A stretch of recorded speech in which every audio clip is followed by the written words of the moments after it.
उत्पत्ति 11 अध्याय। बाबेलको दरारा।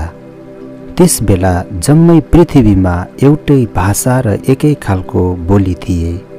मानिसहरू पूर्वतिर सर्दै जाँदा सिनार देशमा एउटा मैदान भेट्टाएर त्यही बसोबास गरे। तिनीहरूले आपसमा भने, लौ हामीहरू ईँट बनाएर पोलौँ। ढुङ्गाको सट्टा ईँट र हिलोको सट्टा अलकत्रा तिनीहरूले प्रयोग गरे। तब तिनीहरूले भने, लौ हामी आफ्नो निम्ति एउटा सहर र स्वर्गसम्मै पुग्ने एउटा दरारा बनाऊ अनि आफ्नो नाउँ राखौँ र हामी पृथ्वीभरि जताततै नछरियौँ। मानिसहरूका सन्तानले बनाइरहेका सहर र दरारा हेर्नलाई परमप्रभु तल ओर्लनुभयो।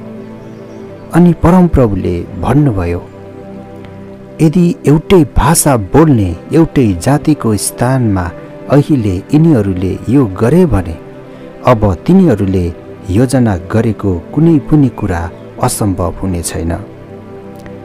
आओ तल ओर्लेर गई तिनीहरूको भाषा खलबल पारिदिउँ र तिनीहरूले एक अर्काको बोली नबुझुन्।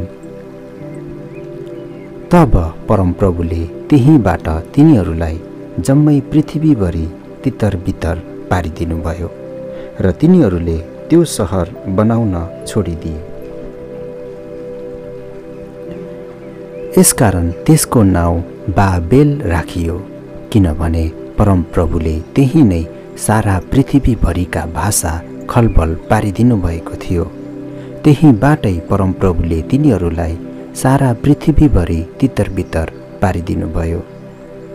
सेमदेखि अब्रामसम्मको वंशावली। सेमको वृत्तान्त यही हो। जल प्रलयको 2 वर्षपछि 100 वर्षको उमेरमा सेम अर्पक्षदको पिता भए। अर्पक्षद जन्मेपछि सेम 500 वर्षसम्म बाँचे र उनका अरू छोराछोरीहरू जन्मे। अर्पक्षदको उमेर 35 वर्षको हुँदा उनी सेलहका पिता भए। सेलह जन्मेपछि अर्पक्षद 403 वर्षसम्म बाँचे र उनका अरू छोराछोरीहरू जन्मे। सेलहको उमेर 30 वर्षको हुँदा उनी एबेरका पिता भए। एबेर जन्मेपछि सेलह 403 वर्षसम्म बाँचे र उनका अरू छोराछोरीहरू जन्मे। एबेरको उमेर 34 वर्षको हुँदा उनी पेलेगका पिता भए। पेलेग जन्मेपछि एबेर 430 वर्षसम्म बाँचे र उनका अरू छोराछोरीहरू जन्मे। पेलेगको उमेर 30 वर्षको हुँदा उनी रहुका पिता भए। रहु जन्मेपछि पेलेग 209 वर्षसम्म बाँचे र उनका अरू छोराछोरीहरू जन्मे। रहुको उमेर 32 वर्षको हुँदा उनी सरुगका पिता भए।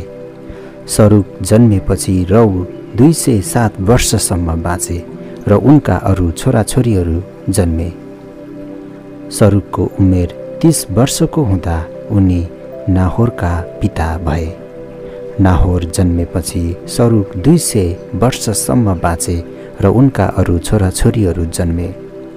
नाहोरको उमेर 29 वर्षको हुँदा उनी तेरहका पिता भए। तेरह जन्मेपछि नाहोर 119 वर्षसम्म बाँचे र उनका अरू छोराछोरीहरू जन्मे। तेरहको उमेर 70 वर्षको हुँदा उनी अब्राम, नाहोर र हारानका पिता भए। तेरहको वृत्तान्त यही हो। तेरह अब्राम, नाहोर र हारानका पिता भए अनि हारान लोतका पिता भए। हारान उनका बुबा तेरहकै जीवनकालमा आफ्नो जन्मदेश कल्दीहरूको उरमा मरे। अब्राम र नाहोरले विवाह गरेर पत्नी ल्याए। अब्रामकी पत्नीको नाउँ सराई र नाहोरकी पत्नीको नाउँ मिल्का थियो। तिनी हारानकी छोरी थिइन्। हारान चाहिँ मिल्का र इस्काका पिता थिए। सराई बाजी थिइन् र तिनका कोही छोराछोरी थिएनन्। तेरहले आफ्ना छोरा अब्राम र हारानको छोरो आफ्नो नाति लोत र अब्रामकी पत्नी आफ्नी बुहारी सराईलाई साथमा लिएर कल्दीहरूको उरबाट कनान देशमा जान तिनीहरूसँगै निस्के, तर तिनीहरू हारानमा पुगेपछि त्यही नै बसोबास गरे। तेरहको उमेर 205 वर्ष पुगेपछि उनी हारानमा मरे।